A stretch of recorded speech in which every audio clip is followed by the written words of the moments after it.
Hey guys, John here with Terminal Goblin Games, and today we're going to be doing some character creation. The game we're going to be creating for is called Horde Wars, a game made by a friend of mine named Todd that I have been very grateful to be able to help playtest. We're going to be making it for Horde Wars Basic, which is available now off Big Geek Emporium. You can go and buy that. Let's get started. So first, in the character creation chapter, it says to pick our species. We're just going to be a human, and as you can see up here at the top, we're going to make something based off of a red mage from Final Fantasy.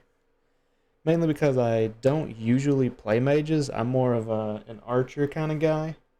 But Todd wanted me to try to play a mage in a playtest. I didn't end up getting to do that, so we'll go ahead and make the character now. So now that we have our species, that's going to give us starting languages and fighting styles and some attribute points. As a human, we get 6 attribute points, with a max of 4 in any one attribute. So we'll just do straight 2s, since we have 6, and I figured that would be the easiest. So languages, we get 2 languages of our choice. We will speak Mercian, and we'll go with Franconian. So now that we have our 2 languages, we will get our fighting styles. Initially, we'll get natural weapons, which is going to be fists at 1d4, and then we get another of our choice, which of course is going to be swords, since we're doing the red mage from Final Fantasy. We also get because we're human, we get an extra feature. We'll put in maneuvers for now. Our hit points are going to be 18 plus our fitness attribute, so we'll have a total of 20. So now here's the fun stuff. Now we're going to choose our careers. And I did say that right, that is plural. You get to choose 2 careers. Because of what we're emulating, we are going to choose Blade Master, and we're going to choose Red Mage, of course. So each of these come with their own equipment, and you choose one, I believe. We're going to choose the Blade Master's equipment. That way we can have a sword and stuff. You can see here, while I'm noting these down, that the character sheet has an integrated, tells you how to calculate. So we got 2 fitness score, so therefore we can carry 10 items. You see here this bandolier, or bandoiler, if you will. That adds plus 4 carrying capacity. So because we have this item, we can now carry 14 things. And there's a nice total weight at the end here of 10. So we got 10 out of 14. So now let's go and let's get our stats here. So our defense, protection, we've got a gambeson. And our weapon is a broadsword. Put gambeson in the wrong place. That goes under armor. So per the rules, it'll tell you, they tell you what protection it has and what its defense is. So gambeson's protection is blunt and piercing. So we don't have to worry about attacks from Snoop Dogg or anyone with daggers. And a defense of 8. So defense is your AC. Horde Wars is a D12 based game, so by wearing a gambeson, someone has to hit a 8 or above in order to get through my armor. Protection, it protects you from certain damage types. Alright, so a broadsword is of course a sword. It does 1d10 slashing damage, and it has impact. Impact is a weapon feature. Different weapons have different features. And so impact means we crit on 11 to 12. So that's really good. That gives us an extra 1 in 12 chance of succeeding. So it's a 2 in 12. Or a 1 in 6, I guess. Which is like a 15%, I believe, if my math's right. So next up on character creation, we've got our careers. So now it's our skills. So each career gives us different skills that we can do. So let's start with Blade Master. Gives us art and culture, combat, and then 1 skill of our choice. I'm going to say history and law, because I'm imagining, so the Blade Master description here is that we're usually minor nobles and elite bodyguards. So being a elite bodyguard and a mage makes me think that we're pretty cultured. Red Wizard grants us intuition, and magic, of course. And then another skill, I'm going to say riding. Riding horses is usually pretty noble.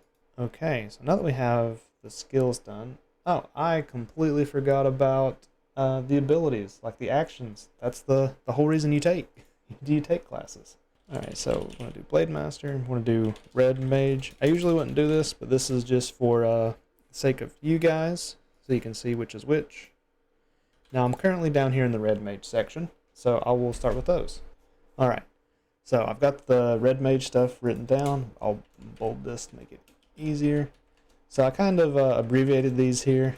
So you see this flare here, you can make 2 attacks for within close range for 2d6. Pretty good. It's just like a little fireball, like I'm wrestling.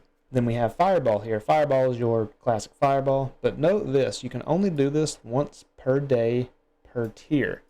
So Horde Wars operates on these things called tiers. As you level up, after certain levels, you go up a tier, so you can do your powerful stuff more often.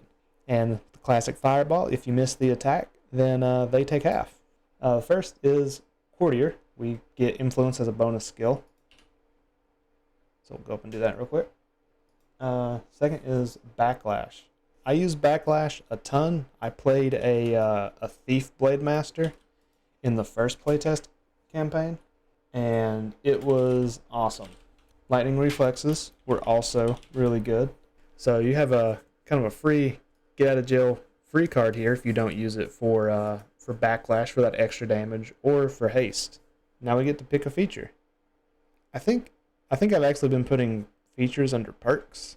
So we get 2. We get 1 for existing, being a character. We get 1 for being a human. So features are, well, they're feats, and they're super powerful.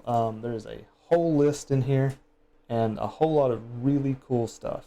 So something I'm taking is Elemental Blade. So Elemental Blade allows you to add a damage type to a melee attack, or melee or ranged weapon attack. Okay, and it replaces the damage type. So if I cast Elemental Blade on my broadsword here and say fire, instead of doing slashing, it'll do fire damage. Which means if someone is wearing, say, chainmail that protects against slashing, well, unless it's magic chainmail that protects against fire, then they're not going to get the benefits of their protection. And what else do we want here?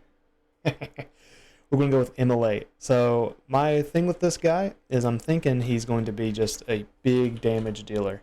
So Immolate here, we can add 3 dice of damage when dealing fire damage. So that means if we cast Elemental Blade Fire on our broadsword here to do fire damage, with Immolate once a day, that 1d10 is going to become 4d10 for an average of like 22 damage, which is just pretty nuts. That would one hit this level 1 character. And finally, we will give them a name.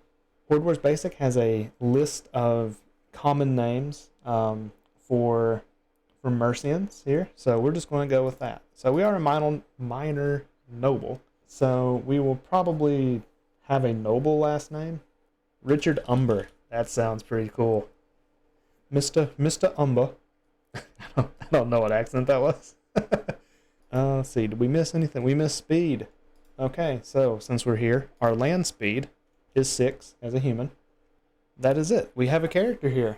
And all of that, even while talking, took like 20 minutes. So if you were just sitting down doing this yourself, not explaining things, you could get a character in 8 to 10 minutes. But pick up Horde Wars Basics now. Horde Wars Basic, rather.